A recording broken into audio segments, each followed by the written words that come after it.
번째 경기 프랑크푸르트 대 아약스 분석 시작해보겠습니다.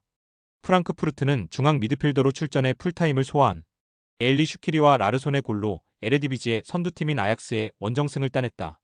고전이 예상된 경기였는데 나란히 골을 기록한 볼란치 두오가 공격 외에도 적극적인 수비 가담으로 상대의 공세를 저지했다. 때문에 홈 경기에서 무승부만 기록해도 다음 라운드로 갈 수 있는 상황을 만들었다. 아약스는 호벤과 페예노르트 등 에레디비지의 라이벌들의 동반부진으로 선두로 치고 올라와 리그 우승에 가까워지고 있다. 그러나 KNVB컵 조기 탈락에 이어 유로파도 16강에서 탈락할 위기를 맞았다. 원정에서 한 골의 부담을 안고 나서야 하는데 무조건 승리가 필요하다. 1차전 골을 기록한 브로비를 중심으로 고즈와 올리버 바커, 베르기스와 트라오레 등 골을 넣을 수 있는 선수들이 모두 나설 것이다. 아약스의 승리를 본다. 프랑크푸르트는 마르무시가 맨시티로 떠난 이후에도 안정적인 경기력으로 순항 중이다. 그러나 홈에서 무승부만 기록해도 올라갈 수 있다는 생각이 그들의 앞을 막을 수 있다. 소극적인 운영으로 나설 홈팀을 맞아 테일러와 피츠짐이 중원에서 서서히 주도권을 잡을 것이고 브로비와 베르기스가 베우우스트의 공백을 메우며 해결할 아약스가 승리할 것이다. 두 번째 경기 빌바오 대 AS 로마 분석 시작해보겠습니다. 빌바오는 원정에서 펼쳐진 1차전에서 패했다. 그러나 한 골 차로 경기를 마무리했고 후반 막판 센터백인 알바레즈가 퇴장당한 걸 감안하면 비관할 만한 결과는 아니다. 강점이 있는 홈 경기에서 승리하면 그들이 바라는 유로파 8강으로 갈 수 있다. 지난 주말 리그 경기에서는 마요르카 상대로 무승부를 기록했지만 로테이션을 어느 정도 가동했기에 이번 로마전에 풀 전력을 가동할 수 있다. 로마는 경기 종료 직전인 인저리 타임에 나온 쇼무로도프의 결승골로 승리하고 원정에서 패하지만 않으면 8강으로 가는 상황을 만들었다. 선제골을 허용하는 등 끌려간 경기였는데 승리를 따냈기에 이번 원정에는 중원을 두텁게 하는 수비적 운영을 할 것이다. 디발라와 도부비크가 역습에 나서겠지만 크리스탄테와 콰디오 코네가 경기 내내 수비적으로 임할 것이다. 접전을 본다. 빌바오가 워낙 홈에 강점이 있는 팀인 건 맞다.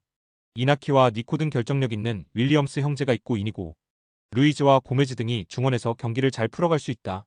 그러나 코네와 크리스탄테 등 상대를 거칠게 압박하며 공격 흐름을 방해할 중앙 미드필더진이 경기 내내 에너지 레벨을 유지할 것이고 만치니와 은디카가 구르제타의 문전 침투를 막아낼 로마가 쉽게 리드를 허용하지 않을 것이다.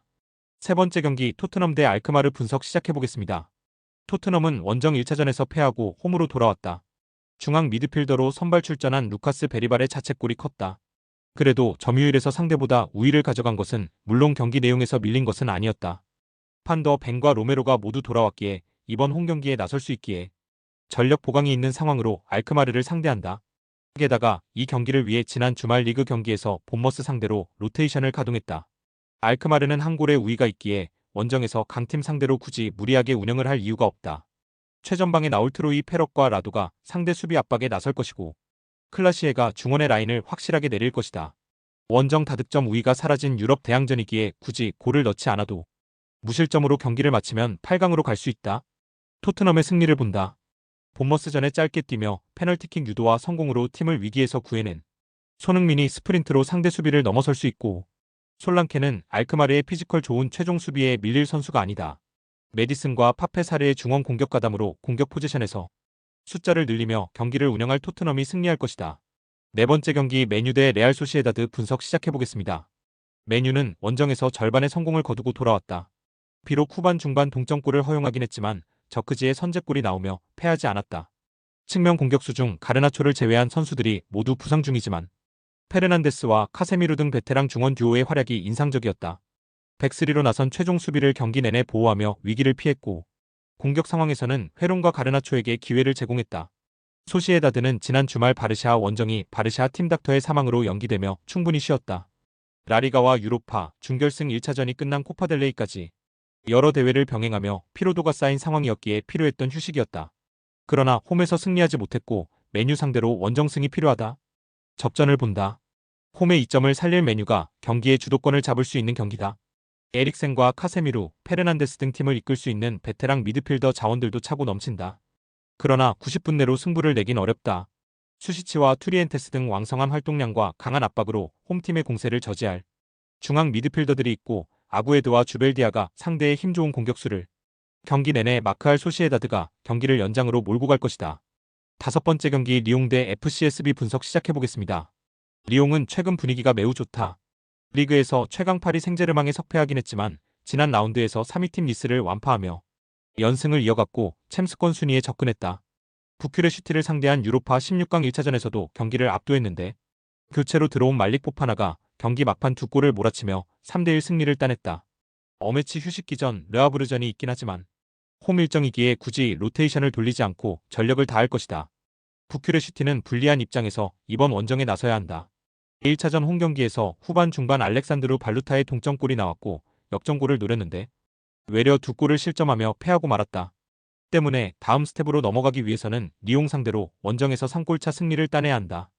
최전방에 나설 타나세를 비롯해 미쿨레스쿠와 발루타 등이 경기 내내 공격에 기여를 올려야 한다. 리옹의 승리를 본다.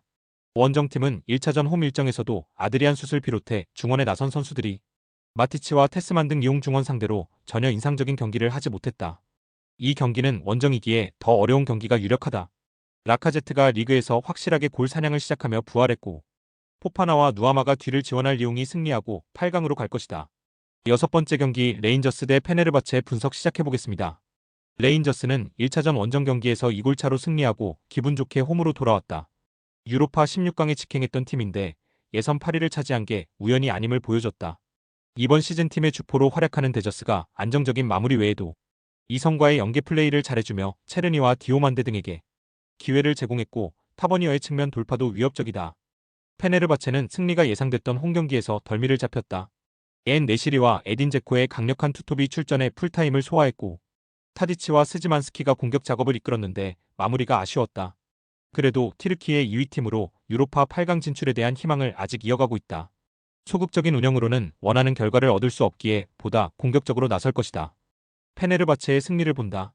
원정 승리로 두 골의 리드를 잡은 레인저스가 다소 여유로운 운영을 할 수도 있다. 로테이션을 돌리며 튀르키예의 강팀을 상대하진 않겠지만 선수들의 경기 집중력이 다소 떨어질 수 있다. 엔네시리와 제코 외에도 생막시만과 코스티치가 측면 돌파로 기회를 노릴 페네르바체가 승리해도 전혀 이상한 일이 아니다. 스포츠 당첨에 제일 중요한 건 조합입니다. 각 팀 분석을 잘한다고 하여도 조합을 못할 경우 큰 배당을 가져가지 못하는 거 다들 아실 겁니다.